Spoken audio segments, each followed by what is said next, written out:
Welcome! In this explainer, we're going to tackle a really core part of English, how we compare things. And trust me, getting this right is the secret to making your descriptions clear, precise, and way more powerful. So let's jump right in. So why does this all matter? Well, think about it. We use comparisons all the time. Whether you're saying one car is faster than another or that this is the best coffee you've ever had, you're using these special words to describe the world around you. Nailing the rules for this is absolutely key for clear communication. Okay, you might think this is going to be complicated, but the secret to mastering almost every single comparative or superlative adjective is actually surprisingly simple. It all boils down to one thing: counting syllables.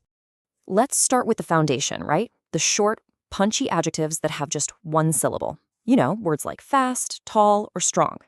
For most of these one-syllable words, the rule is super easy. To compare two things, you just add ER. To say something is number one out of a whole group, you add EST. So small becomes smaller and smallest. Simple as that. But hold on. It's not always as easy as just slapping those letters on the end. English has a few clever little spelling tricks to make sure the words still sound right. Don't worry, there are just 3 small patterns to look for. Let's break these down real quick. If a word like big ends in a single vowel and a single consonant, you double that last consonant to get bigger. Easy. If a word already ends in an E, like large, you don't add another E. You just add the R. And for words that end in Y, like dry, that Y flips to an I before you add the ending. Okay, we've got one-syllable words down. Let's level up and check out adjectives with 2 syllables. This is where we start to see a little more flexibility in the rules. So, with 2-syllable words, you get a few options. Most of them, like careful, just take more or most right before the word. But if the word ends in Y, like happy, it acts like a 1-syllable word and becomes happier. And then you've got these funny ones, like clever, where honestly, both cleverer and more clever are totally fine. All right, 1 syllable, check. 2 syllables, check. So what happens when we get to the really long words, the ones with 3 or more syllables? You're gonna love this because this is the easiest rule of them all, a real time saver. For any long adjective, you never add an ending. It's always more beautiful, never, ever beautifuler. It's most expensive, never expensivest. Yeah, that's not even a word. The longer the word, the simpler the rule. So we've got our syllable rules all nice and neat. But this is English, right? Which means, of course, there are always a few rebels, the irregular adjectives that just completely break all the rules we just learned. Look, these words are some of the most common ones we use, and they just transform. You don't say gooder, you say better. You don't say badder, you say worse.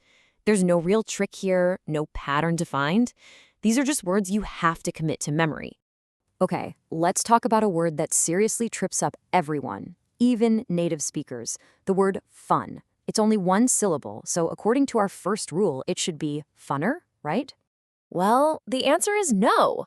Now, you'll definitely hear people say funner all the time in casual conversation, but the grammatically correct form is actually more fun.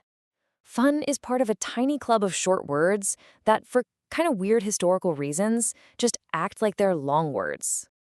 All right, we know how to build the words now, so let's actually use them. How do we drop these into sentences to make perfect, really precise comparisons? When it comes to sentence structure, you've basically got 2 main patterns. If 2 things are equal, you make a little sandwich with as, the adjective, and another as. John is as tall as Luke. But if they're different, you use the comparative form and then the word than, like France is bigger than Scotland. And here's a pro tip. You can add even more detail. Want to really emphasize a big difference? Throw in words like far, much, or a lot right before the adjective. Is the difference just a little one? Use a little or a bit. See?